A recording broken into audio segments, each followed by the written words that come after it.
Hello, and welcome to Edinburgh Napier's annual University Update. Never mind flower of Scotland. We're the power of Scotland. Must be Napier.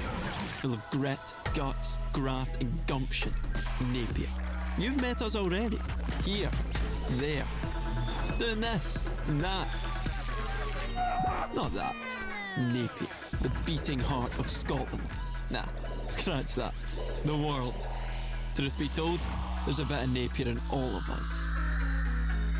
Hello, we're live here from the Merchiston Campus TV studio. I'm Rhys Groves, and in the next hour or so we'll be speaking to a panel from schools across the university, sharing some of the unique projects that have caught our eye. And we'll be putting your questions to the senior leadership team. But first, to tell us more about the last 12 months at Edinburgh Napier University, here is the Interim Chair of the University Court, Rex Tomlinson. Thank you, Rhys. It's a pleasure to welcome you, whether you're joining us live or going to watch the recording later, as we reflect on another year of remarkable achievements at Edinburgh Napier University. Hi, I'm Rex Tomlinson, the Interim Chair of Court, and I'm delighted, together with Professor Andrea Nolan, to lead this year's update, which reflects both on the challenges and successes of the 2023-24 academic year. For those joining us live, we're very keen to make this session as interactive as possible, so really please feel free to submit any questions via the chat function, and we'll ensure we address them in the live Q&A at the end of the session. Members of the university's leadership team will be on hand to provide you with the answers. Before we explore the highlights of the 2023-24 year, I would like to take a moment to express my sincere gratitude to our outgoing Principal and Vice-Chancellor, Andrea Nolan. Andrea's leadership over the past decade has been truly transformative for the university. She has consistently championed the quality of our research while preserving Edinburgh Napier's heritage as a teaching university with a strong focus on work-based learning and graduate employability. Under her guidance, the 2021 Research Excellence Framework placed us as a top Scottish modern university for both research power and research impact, with 68% of our research ranked as either internationally excellent or world-leading. These achievements position Edinburgh Napier as a leading institution for advancing knowledge with real-world impact. Andrea has also been instrumental in widening access to higher education.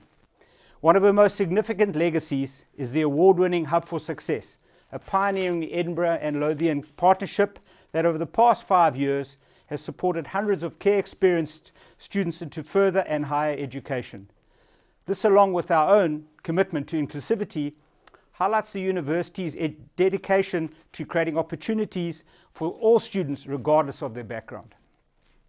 As Andrea looks forward to a well-earned retirement at the end of the year, her vision and her dedication will undoubtedly continue to significantly shape the university for many, many years to come. It was under her leadership that Edinburgh Napier has built such a strong footing to allow us to navigate these turbulent times and the significant challenges they are for the higher education sector. Our resilience is evident not only in the achievements which we'll review together today, but also in our recognition as Scotland's Higher Education Institution of the Year at the Herald Higher Education Awards 2024. This accolade reflects our sustained excellence across teaching, research and student support. Today is about celebrating our shared success and looking to the future. I look forward to reflecting with you on the remarkable progress we've made over the past year and continuing our journey of making a difference. And now it's my pleasure to introduce, sadly for the last time, our Principal and Vice-Chancellor Andrea Nolan, who will take us through the university's recent milestones and some of our future direction. Andrea? Thank you, Rex. And I'd like to add my welcome to that of Rhys, our host, and Rex. It's a great event this afternoon because I get to reflect on the wonderful ways in which our Edinburgh Napier University community is making a difference to our communities. For those of you who aren't as familiar with our community, let me introduce first of all our students. We have over 20,000 students from 145 countries. Our student demographics, 70% of our students are full-time. 66% are undergraduate and 34% postgraduate. And what many people don't realise is 54% of our students are mature. Now, mature in our definition means over 21, but 54% is a high number. 28% of our students on campus here in Edinburgh are international. Overall, given that we teach overseas as well as here, 45% of our community, and we really embrace that diversity. For our staff community, we have just over 1,800 staff, of which 47% are academic and 53% from professional services. 76% of our staff are full-time. We have 55% women and 45% men, and there are a small number of staff that have disclosed that their gender is different to the gender originally assigned at birth. We have 13% of our staff from Black, Asian and minority ethnic communities, and 24% of our staff are international. And disability-wise, 9% declare that they have a disability. We have a broad discipline base which is structured in 5 academic schools: applied sciences, arts and creative industries, business, computing, engineering and the built environment, and health and social care. We're based on 3 campuses in Edinburgh: Craiglockhart, Merchiston, where we are presenting from, and Sighthill. And we have a broad range of professional services which support all our endeavours. Let me just introduce the key strategic objectives which we have been working to since 2020. The first is to build careers, to give people the opportunity to learn as much as they can while they're with us here at Edinburgh Napier University, be they staff or students, so that when they leave us, they will have great opportunities ahead of them. We want to grow our networks because we know that to tackle many of the challenges of our world, we need to work collaboratively and together. So we really have an emphasis on connecting communities. We want to advance knowledge and really to deliver impact to society and the communities that we serve, not just here in Scotland, but beyond. And we are absolutely committed to growing sustainably. Let me just take you through some achievements and some of the work we've been doing around those areas in the 4 different objectives. First, building careers. Rex has also already introduced you on the left. We have Lorraine Moore with myself, who is the manager at the Hub for Success. This wonderful collaboration of 5 universities, 3 colleges and Edinburgh City Council to support care experienced individuals to access, stay in and move on from education. And on the right, yes, we had a birthday cake for our 5th anniversary, and there you have May Dunsmuir, who we are delighted is the chair of our strategic board. She is president of the Health and Education Chamber of the First Tier Tribunal for Scotland. We also have in the picture to her right, we have Angel, who is one of our student ambassadors, herself care experienced. We have Alistair on the far right, also a student ambassador. And between them, we have Dorothy Hawthorne, who is a social worker, whose advice and input we welcome enormously. What about our students and our alumni? Well, Shalu Madden, who is up on the left of the slide that you see, graduated this summer. She was awarded the Outstanding Contribution from a University Student at the Herald Higher Education Awards this year. She is for her advocacy of diversity and inclusion in the cybersecurity and computing industries. On the right, we have 3 of our winners at the Herald Student Press Awards. We've got Stuart Moyes and Jamie Smith, who were awarded for the best use of multimedia, and we have Kieran Foreman, who won the Sports Writer of the Year. Great to see our students' successes. And across arts and creative industries, we had a slew of student success awards, including major design awards, Creative Conscious Awards, and awards at the Royal Television Society of Scotland Student Television Awards. Tremendous success for our students. On the bottom left, you'll see a photo of our alumnus, Lewis Gribben, an alumnus from our programme that we share with Queen Margaret University. And he won a Scottish BAFTA in this last academic year for Best Actor in a TV series, Channel 4's Somewhere Boy. And to the right of that, on the right, you see our Professor Liz Neubeck, who's a professor and head of the Centre for Cardiovascular Health that we have. And she was awarded an Outstanding Lifetime Achievement for her contributions, sustained contributions to the development of nursing. On the left of this slide, we have a photo of Professor Bill Buchanan and Associate Professor Rich McFarlane, and they are there holding their award from the UK's National Cyber Security Centre. We achieved a Gold Award for Excellence in Cyber Security Education, one of only 2 in Scotland. In the middle, we have a photograph of Jerry Matthew Smith receiving an award as Advocate of the Year from the Scottish Ex-Forces in Business community. And on the right, we have the official launch of Edinburgh Napier University's International College, which is opening up career opportunities for a new approach to career opportunities to access Edinburgh Napier degree programmes. If we move on to how we are growing networks and connecting our communities. Well, this is a lovely photograph where Edinburgh Napier University won an award, the Public Services Award, at the Proud Scotland Awards, which recognises the actions of public body or group in support and development of the LGBTQI+ community. And in the photograph, we have Adam, Amber, Elsa and Nazira picking up that award. And we were very proud of that. Inclusion is one of our core values in the institution. On the left here, the United Nations Honour for Partnership. Well, this celebrates Mukoko Pamoja, which is a Swahili word which describes a mangrove project. And this was a partnership that Edinburgh Napier set up over 10 years ago with communities in Kenya. And it won the United Nations in Kenya Person of the Year Award. Now you might say, how does that a Person of the Year apply to a community?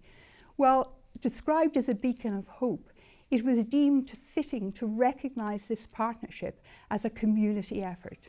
Mukoko Pamoja is owned by the people who live in the Gazi Bay area, and they manage 117 acres of mangrove forest, thus protecting shorelines and local livelihoods and conserving and restoring these incredible carbon stores. We had a successful Eureka bid. Now, Eureka has a longer name. It's a partnership of 8 higher education institutions across Europe. It stands for Urban Research and Education Knowledge Alliance. And it received funding from the European Union initiative to develop sustainable urban areas for future development through research and education. And we are very delighted to be part of this European network.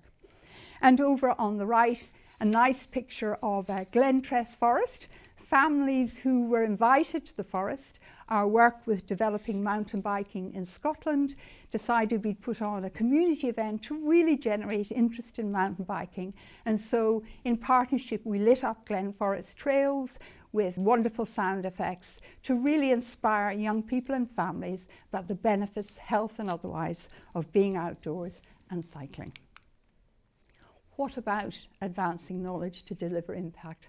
Because our research and knowledge sharing, they directly address the challenges of our communities, but they also enhance our teaching, how we educate our students, and they shape professional practice and policies that governments or local governments are making, thus making a really positive impact. Dr. Mary Aboa Ofe from the School of Health and Social Care won a major award from the Medical Research Council to improve and make more patient-centred HIV and AIDS care of patients in Ghana. And this she is doing in partnership with King's College London, the University of York and the University of Ghana. Closer to home, in fact just down the road, we have a Surf Lab partnership with Edinburgh Lost Shore Surfing, which I'm sure you'll have read about, where we worked with them to select the best material to use in its supply of plant-based wetsuits. And here is a photograph of Dr. Brendan Ferrier, whose half his head I seem to have lopped off, my apologies, with Lost Shore's Alejandro Padro. And just to show you how close we are to the importance of impact and how we drive our research to focus on impact, Edinburgh Napier University was announced as one of the top 10 universities across the whole of the UK, that's over 150 universities, and second in Scotland for generating spin-out companies that are taking products to market and making a difference and growing jobs and contributing to the economy. That is how we make a huge difference. And I put this together, this slide, really just to give you a flavour, without going into it, of the breadth of our research and what our staff and students are doing to help shape the future. So a project on crime and criminal justice as social determinants of health in Scotland. We have biodiversity around disused railways. We have funding which is looking at developing virtual reality training for people who are managing dialysis in their homes. We have planning for the unplanned, supporting ex-armed forces personnel when they come into contact with our public services. We have work that is understanding the needs of automated passenger services. How usable are they? How friendly are they? And a significant project using audio and visual cues to improve hearing aid technology. And all of those, the diversity and the richness of research we do is now well recognised. And you can see we've had funding from research councils, from the Chief Scientist Office, from charities, from industry. Wonderful to see how the community is making a difference and shaping the future. And finally, our fourth objective is about growing sustainably and really making a difference. And Dr. Ita Janssen from the School of Arts of Creative Industries, her film called Itu Ninu explores Indigenous climate narrative and sustainable filming, how you make films in a sustainable manner. And for that, she won the grand prize at the Arizona International Film Festival in April of this year. We have a new mangrove project, which is a conservation project in the Gambia with partners funded by the Donna Bertarelli Philanthropy, whose aim is to restore riverbanks and plant mangroves to boost biodiversity and support local communities. And for the first time, we entered a new ranking table, the Times Higher Education Impact Rankings, and we were applauded for many areas for our approach to sustainable development. And were ranked between 301 and 400 out of just under 2,000 universities around the world. And during the year, we launched the SDG 5 Living Lab. Now, Sustainable Development Goal 5 focuses on gender equality and the empowerment of women and girls. And we launched this lab in partnership with Women's Enterprise Scotland so that we could support women in growing their businesses, developing their businesses, and taking an approach to innovation that is much more inclusive. Finances. It was, as Rex has said in his introduction, an extremely challenging year. If you look back on the left of this table here, you'll see that 21, 22, 22, 23, we have been growing our income really very well. And our budget, we predicted, which we set around May, June 2023, we would grow again. There was a series of unexpected events. Yes, unexpected definitely, where the impact of immigration policies by the last government, some changes in markets in terms of their economy, made a huge impact on the number of international students who are coming to our university, but to universities across the UK. And so our income line was reduced by the best part of 12 million. What I think is we made an operating surplus of 2 million, and that's before exceptional repair works at our student accommodation. And so we would expect a break-even position. But I think what is most, I suppose, satisfying or fulfilling for me is the way that teams across the whole university, in light of that reduction in income, which we only really began to realise in July, August, just before the academic year and financial year started, how they responded, coped, delivered for our students, delivered the research, delivered for our communities, and managed to return a break-even budget. So my huge appreciation and thanks to them. We have continued investing in our infrastructure. On the left of the picture there, you see the Dr. Stephen Riadi Lecture Theatre. Dr. Riadi is a significant donor and supporter of Edinburgh Napier University, and last year he funded a whole refurb of this very large lecture theatre that seats 400. It's absolutely fantastic, and I welcome anybody who's watching to come to one of our many public events which will be held in this theatre. We also continue to invest in science labs in Side Hill and in active learning to try and drive more student engagement in designing their own learning in our active learning lab in Craiglockhart. Rex has mentioned, and what a wonderful photograph of staff from across the university receiving the Scottish Higher Educational Institution of the Year Award just earlier this year. We also won the Widening Access Award for the Hub for Success. We won the Student Contribution Award, and we were commended for a research project on the carriage and use of intranasal naloxone by police officers. A fantastic achievement, and it's so wonderful to see people enjoying themselves and being recognised for their hard work.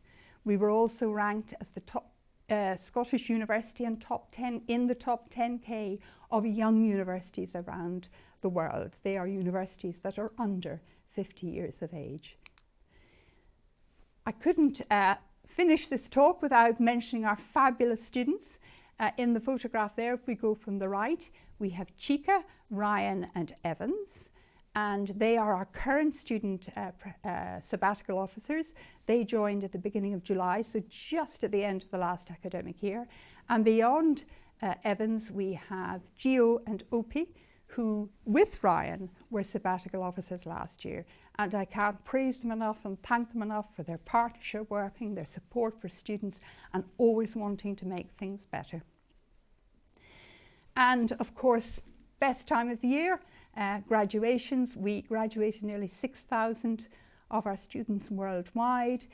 We've an array of photographs there. I see the Chancellor with his umbrella because the sun doesn't always shine as we would wish on graduation days. Wonderfully successful, happy events. And down in the middle at the bottom row of pictures, you see a graduation ceremony in Hong Kong.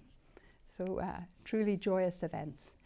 And just briefly looking forward, it's a period of tremendous volatility, tremendous uncertainty. There's significant challenge to the public finances. We haven't got the Scottish Government budget yet. That'll appear in 2 years. There's a chronic issue with funding of further and higher education. We've got challenges around upskilling. How do we manage in a world of artificial intelligence? How do we get the best out of technology? There's a lot of change on the tertiary education in policy environment. But you know what? I believe that this community has the confidence, the commitment and the passion to absolutely tackle any of these challenges, and all of them head on, fueled by our enduring purpose, which is to deliver high quality education and research to add value to the social, cultural and economic capital of the communities that we serve and to shape their development. And as I step out of this frame, I am really looking forward to watching the Edinburgh Napier University and community thrive under the new principal, Professor Sue Rigby, who will join in January. So I hope you've enjoyed this rather quick canter through a wonderful year. And now back to our host, Rhys. Thank you very much, Andrea. As Andrea mentioned, here at Edinburgh Napier University, we're so proud to have so many international students join us. Here's a short film telling the story of one student's journey from registration to graduation. Ladies and gentlemen, it's my great departure. Please check the seat.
Now for a different perspective on how Edinburgh Napier has made a difference in the past year.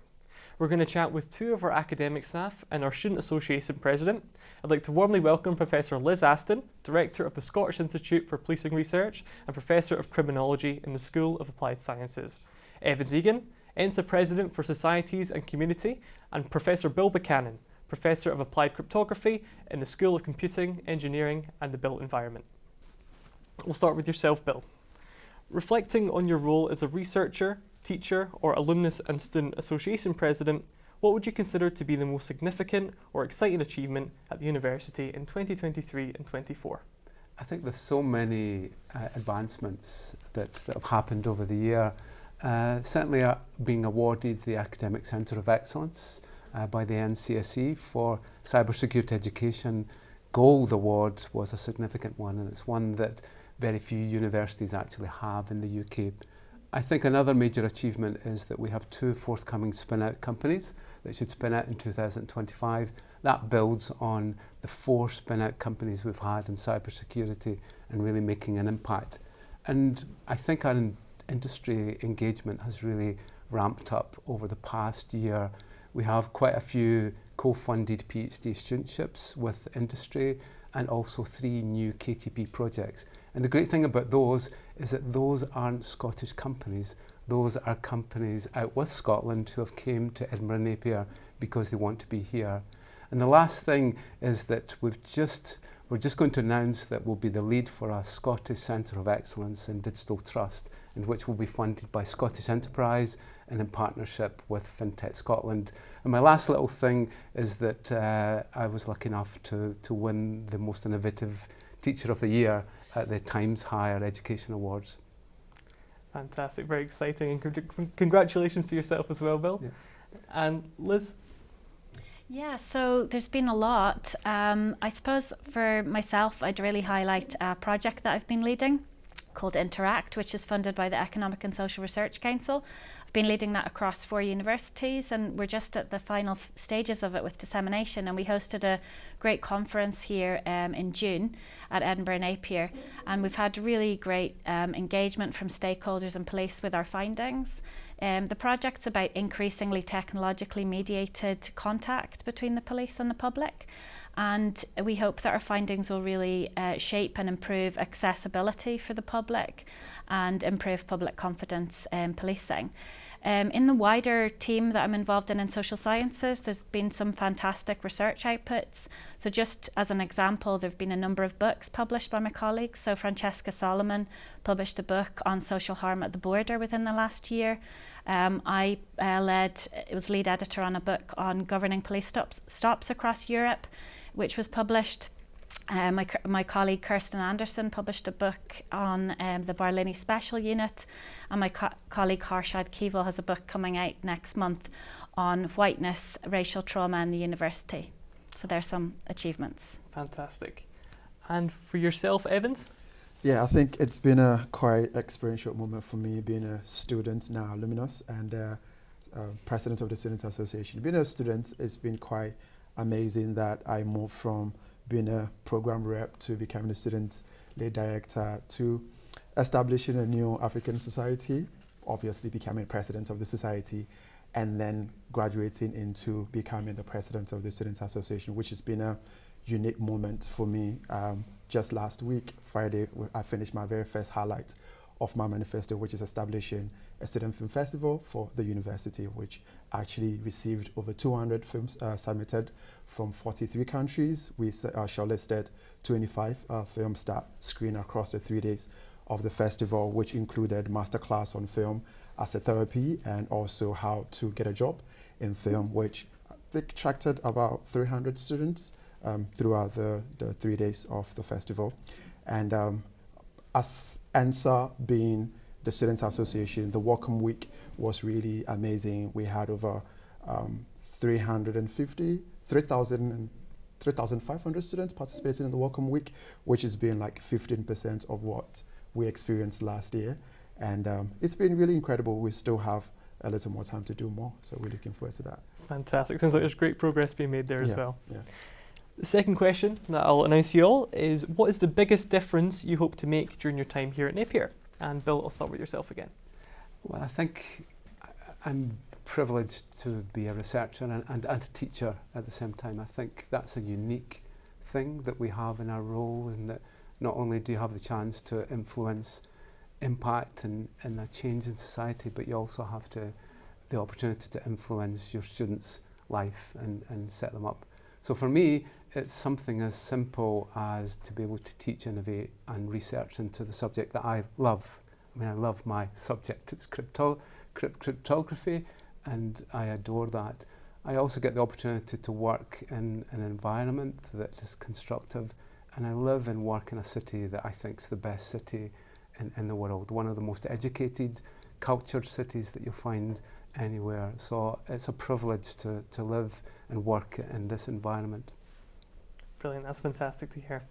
And Liz, for yourself? Yeah, so I think the most important thing for me is supporting people with their development so that everyone can make a difference as part of Edinburgh Napier. I think that support's really important. We have excellent teaching, excellent research outputs, excellent research impact in the area that I'm in social sciences.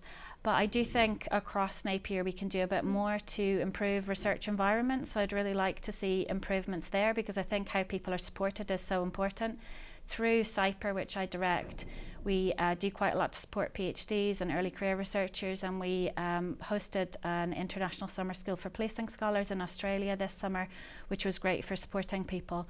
I think we could do a bit more in terms of equality, diversity and inclusion, so that all our students and staff can be supported to thrive and make a difference.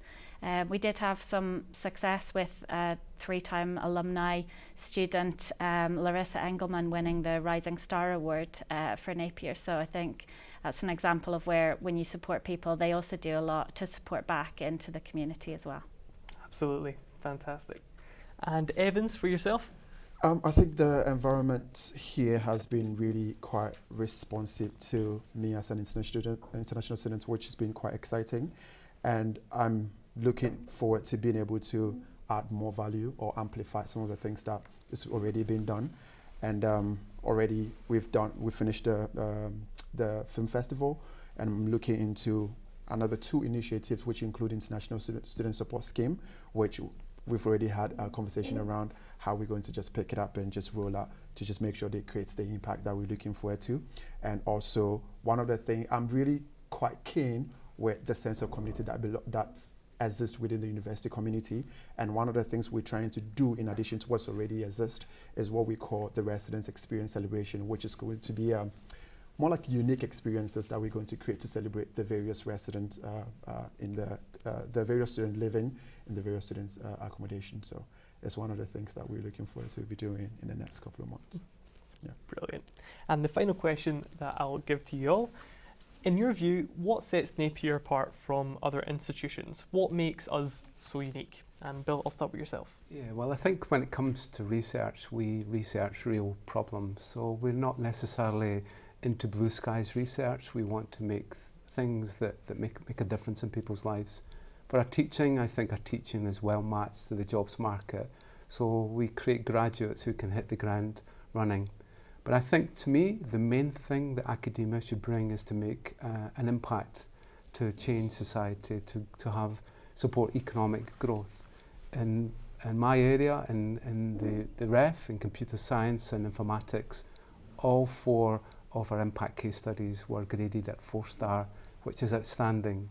So we can now hold our heads up high to say Edinburgh Napier makes a difference, makes a real difference. It changes policy, it creates economic impact. And I think that we should all be proud of the change that's happened in Edinburgh Napier, and also in the things that we do that make a difference in people's lives. Definitely. Thank you very much, Bill. And Evans, how about yourself? I think it's been, for me, regarding programming design, I think is one of the things that sets us apart from other universities. Anytime I go out and I'm asked, what program are you studying? And I say, I do MSc Marketing and Festivals and Event Management. People think that's really specific. And I think it's actually specific because it was an answer to what I needed at that point in time. It wasn't something that was more generic that, okay, you do that and later figure out what you think is relevant within those element that you're going to get. But I think having something specific as that makes the university more forward thinking to be able to design programs that solve problems just on the ground. And again, I think it also welcomes the highest level of inclusivity and also the community assistance, and response to innovative student-led ideas is also quite unique to an extent where students are open to start their own societies if they want to be able to add more activities and engagement within the community assistance in the university, and also program like Napier Student Film Festival and some of the things that we're looking forward to be doing. I think it's just quite exciting that we do not face any kind of hesitation to say that, oh, you won't be able to do something like this here or anything like that. Everybody's welcoming, and the staff are keen in supporting some of these ideas, and I think that's some of the things that sets us apart from other universities. Very good. Yeah. And finally, Liz? Yeah, so I think as Bill's referred to, we have excellent teaching, and our staff are focused on, improving retention, enhancing student satisfaction, but at the same time, they're also active researchers. And a lot of what we do is really about making a difference. It's having the infrastructure there that supports knowledge exchange, innovation, and impact into policy and practice. So the Scottish Institute for Policing Research that I direct, that's a partnership between 14 universities, Police Scotland and the Scottish Police Authority, and we lead that from Edinburgh Napier. There's other examples of exciting partnerships, such as in the last year my colleague Talent Guma set up a partnership which is called On the Margins, and it brings together activists, practitioners and academics to look at collaborative research together. But just to give an example of some impactful research that Edinburgh Napier have been involved in, I've been involved in the project, but it's led by my colleagues in the School of Health and Social Care, and it was evaluating the Police Scotland's pilot carriage of naloxone by police officers. And the results of that evaluation informed the rollout of naloxone across Police Scotland to all operational officers. Sadly, it's needed so much that within a short period it's been live, it's been used almost 600 times. That project has been awarded Highly Commended at the Higher Education Awards, and it's also up for Research Project of the Year at the Times Higher Education Awards later this month. Brilliant. Well, I'd like to say a huge thank you to yourself, Evans, Bill and Liz, for coming in to have a chat today. But before we meet the senior leadership team, let's have a look at that Police Scotland project which Liz was talking about.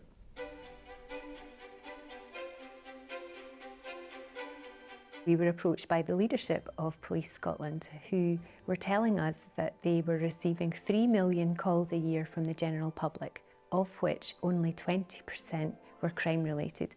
And the rest were to do with policing responses to people with vulnerability or mental health distress, or who had taken drug or alcohol overdoses. And there wasn't much evidence-based policing around what you do in those sort of circumstances. Many of the really complex issues that communities and individuals face, services can't individually address those themselves, that we actually need to collaborate. That is how our work is developed, to look at those really sort of quite complex issues at the intersect of police and public health.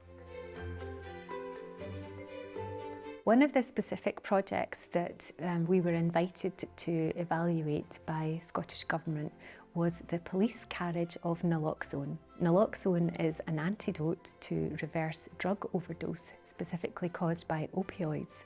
And Scotland has got unprecedented rates of drug-related deaths and is the highest in Europe. Policing in Scotland is kind of different from policing everywhere else because we have, as part of our mission, a responsibility to improve community wellbeing. And this was part of it. So our involvement in what was established as the Drugs Deaths Task Force was to see what role policing could play in improving community wellbeing, particularly in respect to reducing drugs deaths, addressing addiction and the problems associated with addiction, etc. Police were proposing to carry naloxone so that when they were first on scene to attend a drug overdose, they could administer naloxone and potentially reverse that overdose and save lives. It was not known whether officers wanted to carry naloxone, how they felt about doing it, and they also didn't know whether the general population, how were people in the communities going to feel about people responding and administering this first aid intervention to reverse drug overdoses. We've had over 400 interventions in respect to the use of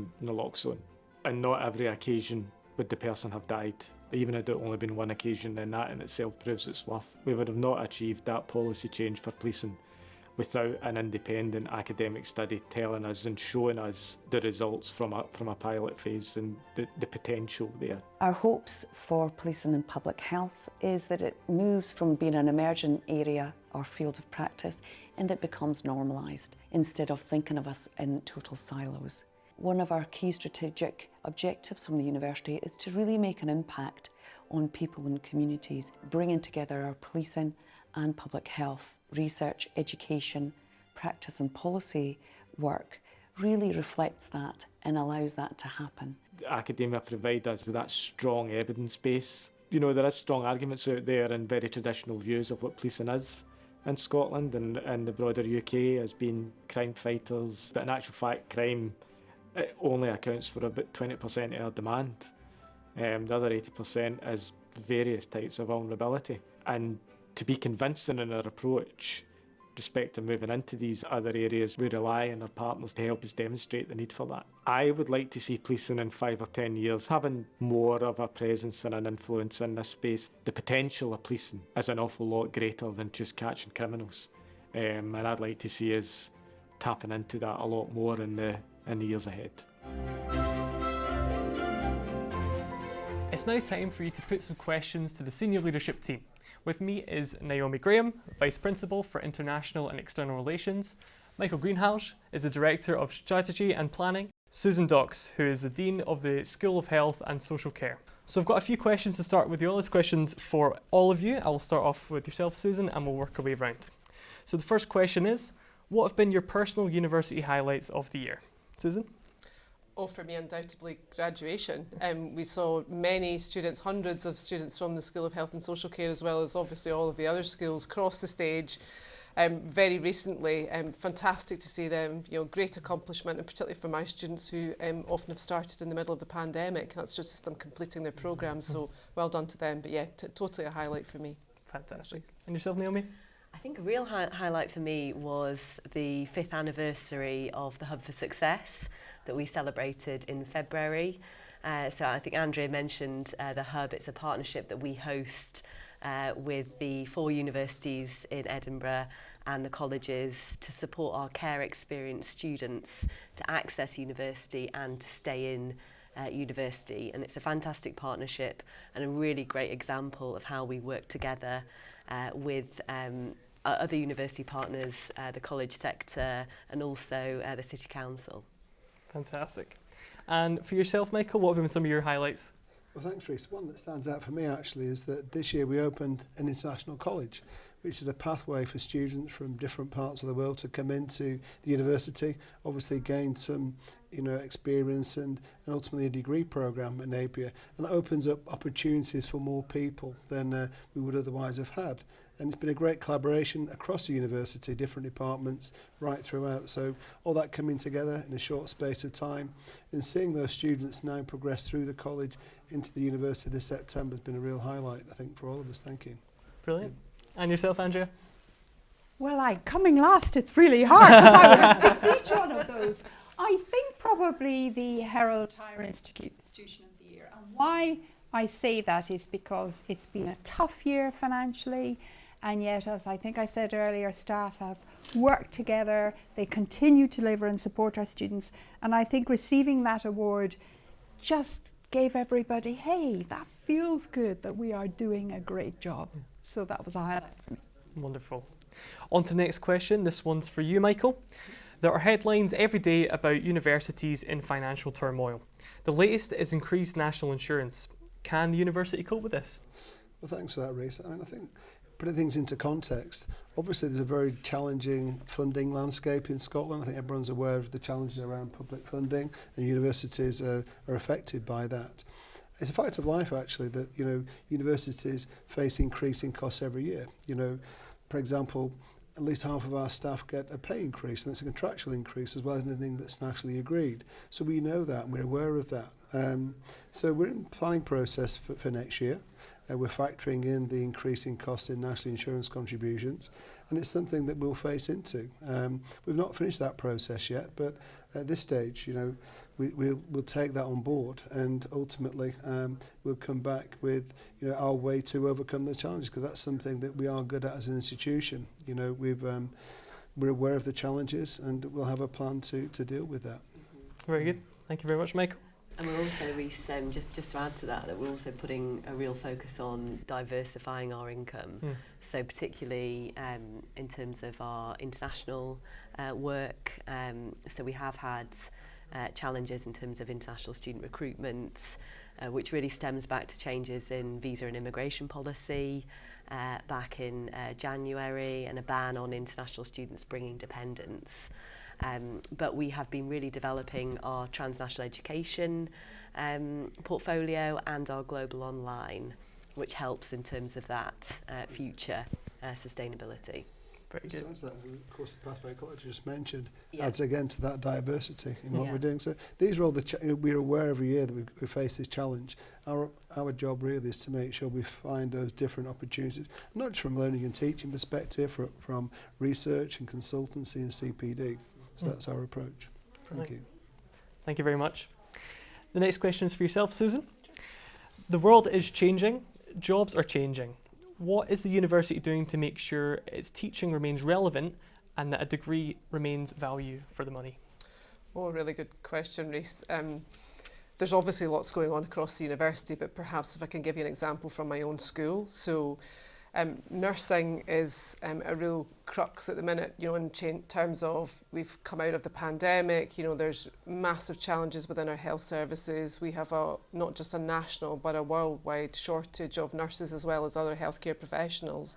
So really challenging to now attract people into the profession. It has changed, you know, we have to have much more flexibility, you know, part-time working, you know, flexible hours, you know, people have complexities within their lives, you know, whether they're looking after children or other dependents, you know, or the cost of living, which is really problematic for really everyone. So I've been working with the Scottish Government and with lots of other stakeholders to really think about how we educate nurses of the future. I've led a subgroup of the Nursing Midwifery Task Force, which is a ministerial-led group, and the group I'm doing is around education and development. So what we're really thinking about is different ways to bring people in. You know, can they articulate into the programmes that we have? Can we be innovative in the way that we deliver the programmes? And really now trying to work with, you know, our colleagues within the NHS and the wider health and social care sector, but the colleges, you know, the trade unions, the students were really important to this whole process. So really some exciting work coming out of that. So definitely changes coming. We're just about to actually report the recommendations back to the Cabinet Secretary in December. So the next phase then is the exciting part where we start to implement it. So real changes afoot, but you know, as I say, that's just purely for nursing, but I think there's lots of changes across the whole university, to be fair. Thanks for that. So I think that's a very good example actually, where we work with policymakers, but also we liaise with industry partners. Each of our school has, you know, industry in partnership liaison teams, where it's very important for us to understand what employers are looking for in terms of skills, and therefore we can build those things into our curriculum development going forward. So that's just a very good example, but it's a university-wide thing. Each of our schools has industry, you know, liaison boards where we bring the input from outside actually into our curriculum, to make sure it's relevant to your point.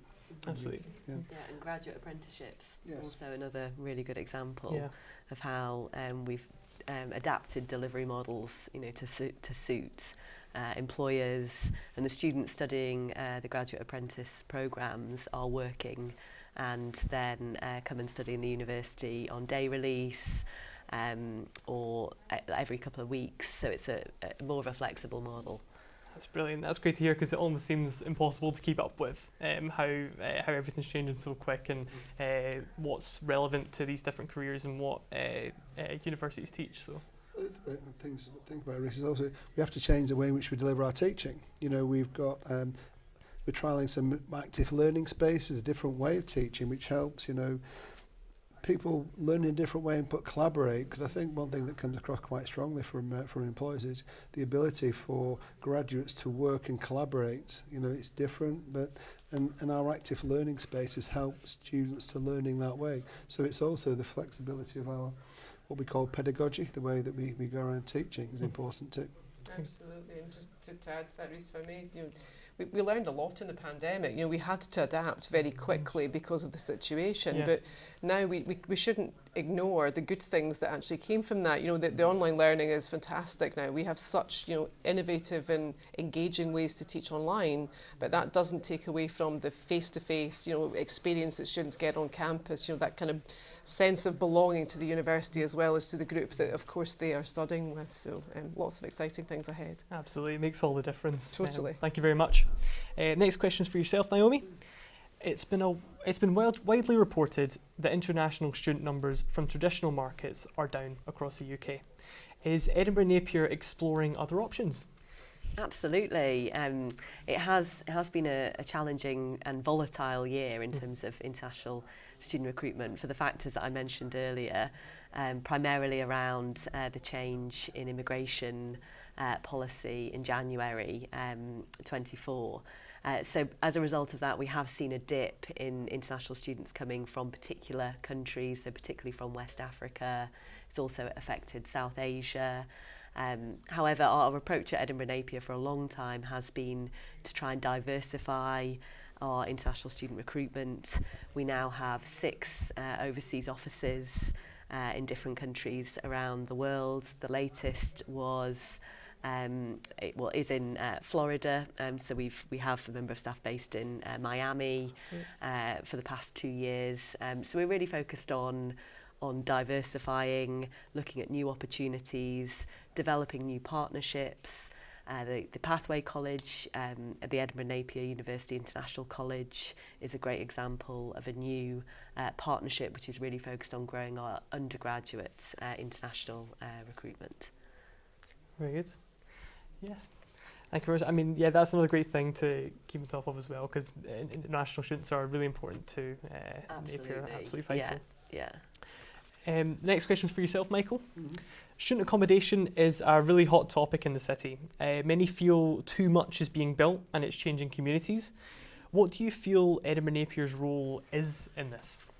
Well, it's a very good question, actually. We have, with the other 3 universities in Edinburgh, we've been working in collaboration with the City Council to really try and understand their policy and shape how things are going to be planned for the future. We have a guarantee for all our undergraduate first year students. We provide student accommodation. That's really important for us. But we work with what we call purpose-built student accommodation providers. We don't have our own accommodation, but we work in collaboration to make sure that accommodation is available.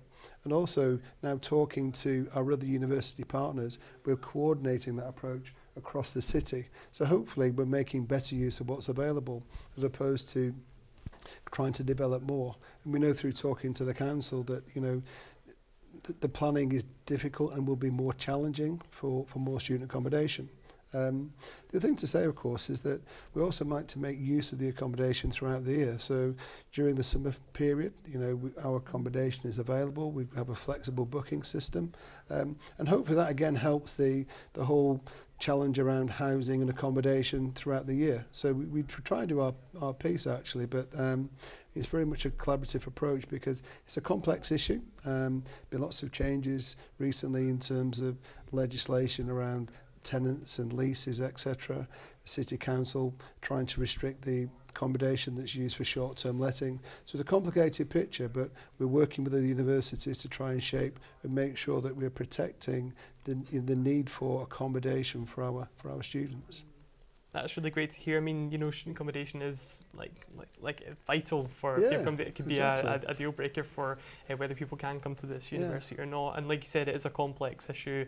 There's no pleasing everybody at the end of the day, but it's a very good thing to keep on top of as well. And it's really the affordable accommodation. That's what we hear, from our students. That it's the price available accommodation at the price that they're looking for that's the real challenge. Yeah.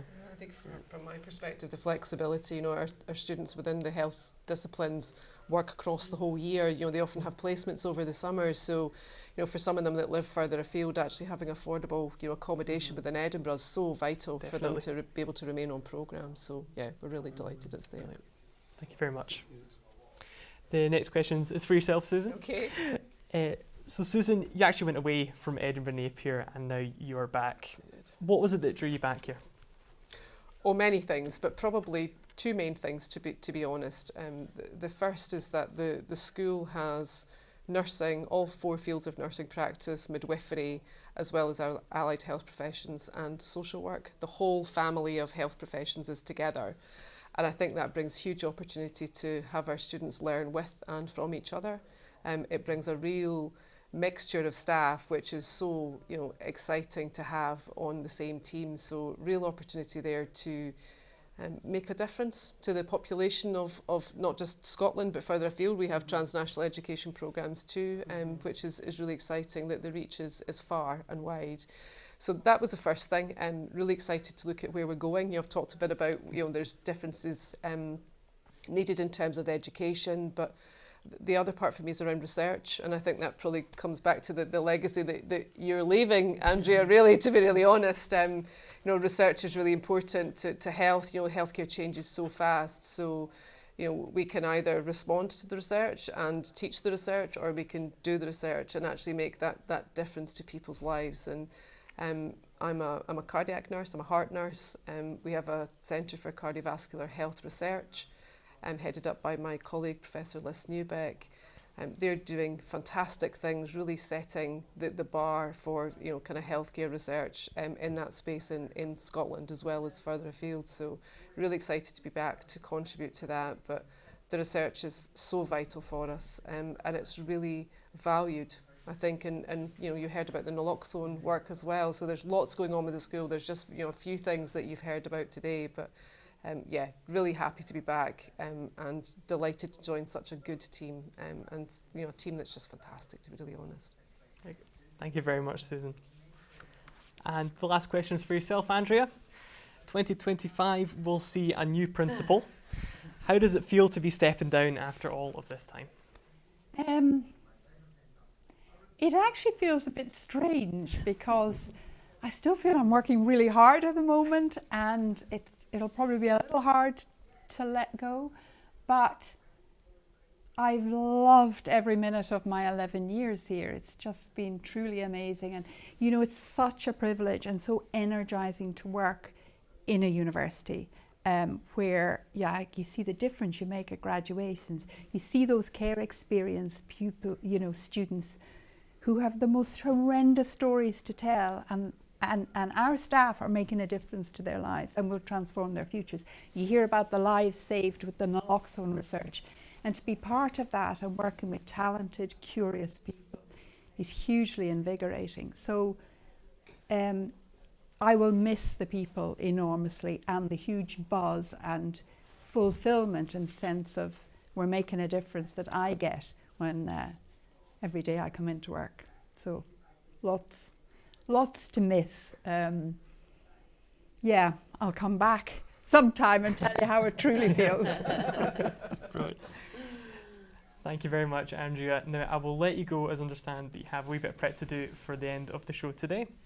And I'd like to say a huge thank you to yourself, Michael, Susan and Naomi. And thank you all of you for taking part in this afternoon. And over to Andrea. Finally, I want to thank all of you for joining us today, whether you've been watching this online or whether you are watching it live. I hope you've enjoyed hearing about another year in the life of our story as the Edinburgh Napier University community. And I hope you'll come back again next year. If there's any issues or any questions you have, if you put them on the chat, we will follow them up, if not now, over the next few days. And we're always here. You can always question the principal at any time.